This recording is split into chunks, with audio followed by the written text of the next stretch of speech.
નમસ્કાર દોસ્તો, વિડીયોમાં ફરી એક વખત તમારું સ્વાગત કરું છું. જે વિડીયો હું તમને બતાવવાનો છું, થોડો સમય કાઢીને તમે ખાસ ધ્યાનથી સાંભળજો. જે રીતે આમ આદમી પાર્ટીના ધારાસભ્ય ચેતર વસાવાને ખોટા કેસની અંદર ફસાવવામાં આવ્યા છે, ત્યારે આજે સમગ્ર નર્મદા જિલ્લાના આદિવાસી સમાજના લોકો ચેતર વસાવાની સાથે છે. ડેડિયાપાડાની અંદર એક સભાનું આયોજન થયું ને એ સભાની અંદર જે જનમેદની ઉમટી પડી છે ને, એ જનમેદની જોઈને મને તો એવું લાગે છે કે ભાજપના ચમચાઓના હોશ ઉડી ગયા હશે. વાત સહી.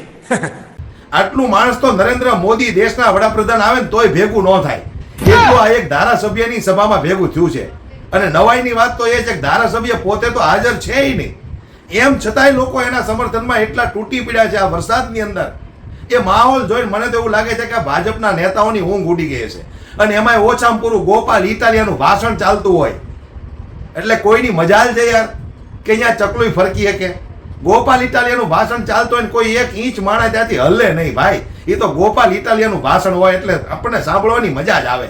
જે રીતે ભાજપના ડૂચા કાઢી નાખ્યા ગોપાલ ઇટાલિયાએ, વધારે વાત મારે નથી કરવી, મારે તમને ગોપાલ ઇટાલિયાનો આ વિડીયો સંભળાવો છે. પણ વિનંતી કરું છું, થોડો સમય કાઢીને તમે ખાસ આ વિડીયો પૂરો સાંભળજો. પણ ભાજપના નેતાઓની આજે તો ઊંઘ હરામ થઈ ગઈ હશે એ વાત 100% પાકી છે.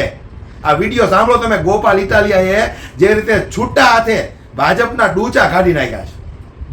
મહારાષ્ટ્ર અને રાજસ્થાનથી પધારેલા આદિવાસી સંગઠનોના સૌ આગેવાનશ્રીઓ, નિવૃત્ત આઈએએસ સાહેબશ્રી, બધાયનો પહેલા તો હું ખૂબ ખૂબ આભાર વ્યક્ત કરું છું કે આ મુશ્કેલ ઘડીમાં બધાય એક થઈને ભેગા મળીને ચૈતરભાઈની સાથે ઊભા છે.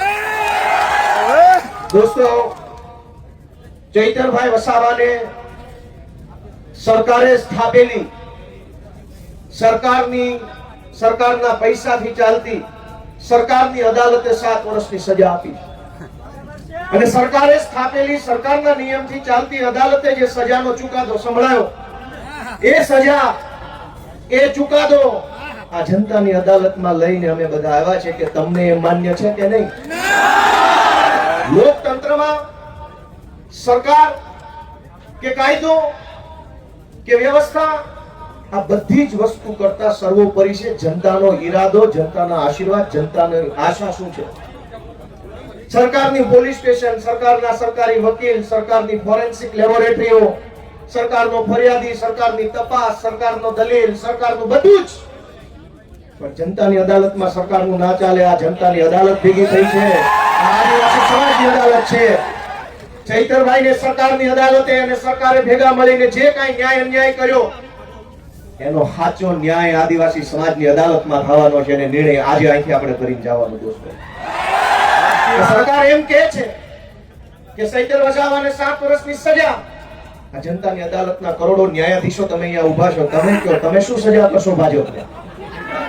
જો ભાજપની સરકાર ચૈતર વસાવાને 7 વર્ષની સજા કરે તો આ આદિવાસી સમાજની અદાલતમાં ભાજપને 70 વર્ષની જેલની સજા આપવામાં. આવનારા 70 વર્ષ સુધી ભાજપનું બટન નહીં દબાવવાનું અને એને સજા આપવાનો નિર્ણય આજે આ જનતાની અદાલતમાં થવો જોઈએ. લોકશાહીમાં જનતાથી મોટું હોય કોણ? જનતાથી મોટું કોણ? જનતાથી મોટી પોલીસ નહીં, જનતાથી મોટું જંગલ ખાતું નહીં, જનતાથી મોટા મુખ્યમંત્રી પણ નહીં. સૌથી મોટી જનતા, અને જનતાએ નક્કી કર્યું કે અમારો નેતા ચૈતર વસાવા છે. દોસ્તો, એટલે આ સજા માત્ર ચૈતર વસાવાને નહીં, જનતાને છે આ સજા. કેમ કે જનતાએ નક્કી કર્યું ને અમારો નેતા ચૈતર વસાવા. તો કરોડો લોકોને જે ચૈતર વસાવા ઉપર વિશ્વાસ છે, કરોડો આદિવાસીઓને જે ચૈતર વસાવાની ઉપર આશા છે, એને જેલમાં પૂરવાનો અર્થ એ થયો કે કરોડો લોકોને ભાજપની સરકારે સજા આપી છે કે તમારી પાસેથી તમારો નેતા છીનવી લીધો. અરે ભાઈ સાહેબ, કેટલા વર્ષો પછી ભગવાનના આશીર્વાદથી, પ્રકૃતિના આશીર્વાદથી, વડીલોના આશીર્વાદથી, હજારો વર્ષો પછી એક લડાયક ચૈતર વસાવા જેવો નેતા આપણા ગુજરાતના આદિવાસી સમાજમાં મળ્યો. અનેક લોકો ધારાસભ્યો બન્યા, સાંસદો બન્યા આદિવાસી સમાજના મત આધારે. પણ આદિવાસી વિસ્તારોમાં ચાલતી નકલી સરકારી કચેરીઓ ઉપર પહેલી વખત બોલ્યું કોણ? ચૈતર વસાવા બોલ્યા. અનેક લોકો આદિવાસી સમાજના મતના આધારે સાંસદો, મંત્રીઓ બન્યા. પણ આદિવાસીઓની જમીન ઉપર વિવિધ કંપનીઓ લાવી આદિવાસીઓને ખદેડવાનું કામ કરતા હતા એની વિરુદ્ધમાં પહેલો મજબૂત અવાજ ઉઠાવ્યો કોણે? ચૈતર વસાવાએ.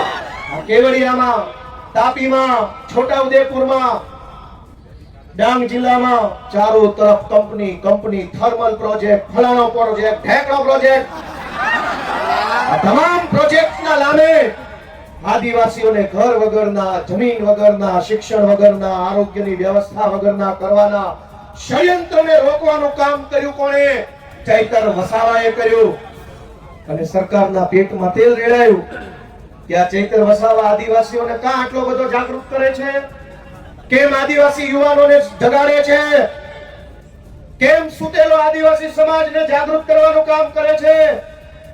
ચૈતર વસાવાનો ગુનો એ નથી કે જંગલ વિભાગના કર્મચારી સાથે બોલાચાલી કરી. ગુનો તો એ છે કે જંગલની જમીન તમારી છે અને તમને અપાવવાની છે, એની જાગૃતિ સમાજમાં લઈને આવ્યા. ચૈતર વસાવાએ જો બીજા ભાજપના આદિવાસી નેતાઓની જેમ રૂપિયા બનાવવા હોત તો જેલમાં હોત કે ઘરે હોત? એક છે મોટા કદાવર આદિવાસી નેતા, 2000 કરોડનું મનરેગામાં કરી નાખ્યું. જેલમાં છે કે મેલમાં? આદિવાસીઓના મત લઈને, આદિવાસી વિસ્તારોની ગ્રાન્ટો ખાઈને 2000 કરોડ રૂપિયાનું બૂચ મારીને જો બેઠા હોત તો મેલમાં હોત. પણ જેણે આદિવાસીઓને પાય બચાવવાનું કામ કર્યું, આદિવાસી બાળકોના શિક્ષણ માટે લડાઈ લડ્યા, વિસ્થાપિતો માટે બોલ્યા, ગરીબ દીકરીઓ માટે બોલ્યા, તમામ પ્રકારની યોજનાના લાભ અપાવવા માટે બોલ્યા, એ ચૈતરભાઈને જેલમાં બોલ્યા. વિધાનસભામાં આજની તારીખમાં જેની ઉપર ગુજરાતની હાઈકોર્ટે આદેશ કર્યો હોય કે આ ધારાસભ્યો પર બળાત્કારની એફઆઈઆર નોંધો, જેની ઉપર બળાત્કારની એફઆઈઆર છે એ આજે વિધાનસભામાં છે. આજની તારીખમાં ધારાસભ્ય છે, જેલમાં નથી બળાત્કારના આરોપી. જેની ઉપર મનરેગા કૌભાંડનો 2000 કરોડનો આરોપ છે એ વિધાનસભામાં ધારાસભ્ય થઈને બેઠા છે. જેની ઉપર જમીનો પચાવી પાડવાનો કેસ ચાલે છે 200 કરોડનો, એ અત્યારે ધારાસભ્ય છે. ગુજરાતના તમામ ચોર, લુચ્ચા, લફંગા, લબાડ, તોડબાજ, બળાત્કારી, ભ્રષ્ટાચારી, હલકા ગુંડા કરનારા બધા જ લોકો આલિશાન જિંદગી જીવે છે. અને એક મામૂલી ગુનાની અંદર ચૈતર વસાવાને 7 વર્ષની સજા. 7મા ધોરણમાં ભણવામાં આવતું કે દેવડીએ દંડાય છે ચોર મુઠ્ઠી ઝાડના ને લાખ ખાંડી લૂંટનારા મહેફિલે મંડાય છે. કરોડોના કૌભાંડ કરનારા લોકો વટથી ફરે છે અને આદિવાસી સમાજ માટે લડનારા ચૈતર વસાવાને જેલમાં પૂર્યા છે. દોસ્તો, મારી તમને એટલી વિનંતી છે કે લડાઈ બહુ લાંબી છે. આજે આપણે બધા અહીંયા ભેગા થયા છીએ, અહીંયા આકલા પડકારા, જુસ્સો, આમ કરી નાખું તેમ કરી નાખું કરીએ છીએ, પણ સાચું આમ અને તેમ કરવાનું ટાણું છે ને મતદાનના દિવસે આવતું હોય. લોકશાહી છે, આમ તેમ જે કાંઈ, અને નર્મદા જિલ્લા વાળાએ તો આમ તેમ કરીને બતાવી દીધું છે. જો આમ થાય, આમ તેમ કેમ થાય નહીં, ગઈ ચૂંટણીમાં કહી દીધું કે આમ થાય. બહુ ચોંટા હતા, ઝૂકેગા નહીં સાલા. બટા પાડી દીધા. વડાપ્રધાને અહીંયા સભા કરી, ગૃહમંત્રીએ સભા કરી, પ્રદેશ પ્રમુખે કરી, પણ નર્મદા જિલ્લાના આદિવાસીઓએ કીધું ઝૂકેગા નહીં સાલા. આવી જ આને કહેવાય અસલ ટાઈગર. પણ દોસ્તો, હું તમને છેલ્લી 2-3 વિનંતી કરીશ કે ચૈતરભાઈનો ગુનો શું? આ ભાજપ વાળા ટીવીમાં, સોશિયલ મીડિયામાં ચૈતરભાઈને બદનામ કરવાનું કામ કરે કે એને વન વિભાગ વાળાને આમ તેમ કહી દીધું, ધાક ધમકી કરી લીધી. તમારા વન વિભાગ વાળા, તમારા પોલીસ વાળાએ અમારી હારે જે ધાક ધમકી કરી છે ને એની સજા 700 વર્ષ આપો તો ઘટે એમ છે. આખા ગુજરાતમાં સરકારી માણસો જનતા હારે કેવું વર્તન કરે છે? સરકારી મામલતદાર, સરકારી પીએસઆઈ, સરકારી ટીડીઓ, સરકારી પ્રાંત, સરકારી આરએફઓ, આ બધા જ લોકો રાજ્યની નાની નાની જનતા સાથે કેવું વર્તન કરે છે? ઈ વર્તનની જો સજા આપવા બેસીએ ને તો એકે માઇનર લાલ ઓફિસમાં બેસી નહીં શકે, બધાને જેલમાં પૂરવા પડે. ચૈતર વસાવાએ 4 શબ્દો શું કીધા તો માઠું લાગ્યું. પણ દોસ્તો, ચુકાદો હવે જનતાની અદાલતમાં લાવવાનો છે. તમારે નિર્ણય કરવાનો છે કે આજ ચૈતર વસાવાને તમારા આશીર્વાદથી એક વખત ગુજરાતની સરકારમાં બેસાડો, પછી ખબર પડશે કે કેવી રીતે ન્યાય કરી શકાય. આપણે ક્યાં સુધી અન્યાય સહન કરવાનો? માંડ કરીને એક નેતા મળે, એક બાજુ બધા ભ્રષ્ટ નેતાઓ સમાજ માટે બોલે નહીં, લડે નહીં, અવાજ ઉઠાવે નહીં, ચૂપ થઈ જાય. એક બાજુ માંડ એક બોલનારો નેતા મળ્યો હોય એને જેલમાં પૂરી દેવો. ગુજરાતભરની જનતાને હું તો વિનંતી કરું છું, માત્ર આદિવાસી સમાજ નહીં, જે કંઈ પણ થોડા ઘણા બોલનારા નેતા વધ્યા છે ને એની સાથે રહેજો, એને ટેકો આપજો, એની પડખે રહેજો. એ તો ગુજરાતમાં તો બોલે છે. સરકાર એમ ઈચ્છે છે કે કોઈ પણ માણસ ભાજપની સામે બોલવો ન જોઈએ, કોઈ માણસ ભાજપની સામે અવાજ ન ઉઠાવવો જોઈએ, એવું સરકાર ઈચ્છે છે. પણ કેટલાક માણસો ચૈતર વસાવા હોય, એ પ્રકૃતિમાંથી પેદા થયેલા હોય, કોઈના બાપથી નો બીવે, સરકાર હોય કે સરકાર હોય કે કેવ હોય છે. અને આ જળ, જમીન, જંગલ કોનું છે? સરકારનું છે. સરકાર નહોતી, જે દિવસે આ દેશમાં સરકારો નહોતી ત્યારે જંગલ હતું કે નહીં? જે દિવસે આ દેશમાં કોઈ સરકાર, કોઈ પાર્ટી નહોતી ત્યારે જમીન હતી કે નહીં? અને જે દિવસે આ ભાજપ પાર્ટી કે એના નેતાનો જન્મ નહોતો ત્યારે આ ધરતી પર જળ હતું કે નહીં? ભાજપ વાળા પેદા નહોતા થયા ત્યારે જળ હતું, ભાજપ વાળા પેદા નહોતા થયા ત્યારે જમીન હતી, ભાજપ વાળા પેદા નહોતા થયા ત્યારે જંગલ હતું, અને ભાજપ વાળા પેદા નહોતા થયા ત્યારે આદિવાસી પણ હતા દુનિયા ઉપર, આ દેશ ઉપર. તમારી પોલીસ, તમારું ફોરેસ્ટ, તમારા બધા માણસો એ તો હમણાં આવ્યા. આ તો સદીઓથી હાલતી આવતી વ્યવસ્થા છે ને એને સંભાળીને રાખનારો આદિવાસી સમાજ છે દોસ્તો.